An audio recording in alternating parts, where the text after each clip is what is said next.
బాల్య వయసులో పిల్లలు చెడిపోతున్నారు, సిగరెట్స్ తాగుతున్నారు, మద్యానికి అలవాటు అవుతున్నారు.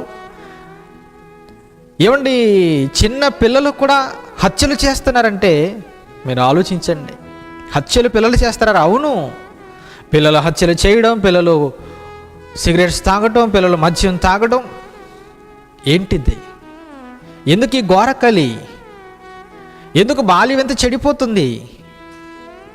దానికి మూలం తల్లిదండ్రుల లోపాలు కనబడుతుంటాయి మనకి. బాల్యం చెడిపోవడానికి తల్లిదండ్రుల లోపం కనబడుతుంది మనకు.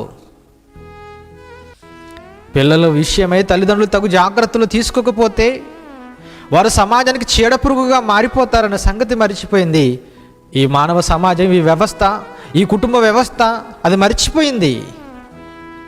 అలా మరిచిపోయారు కనుకనే పిల్లలు ఈరోజు చావడానికైనా సిద్ధపడుతున్నారు, చంపడానికైనా సిద్ధపడుతున్నారు.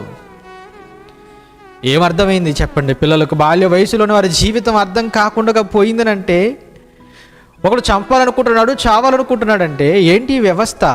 ఏంటి బాల్యం ఇంత చెడిపోయిందా? అవును, బాల్యం చెడిపోయింది.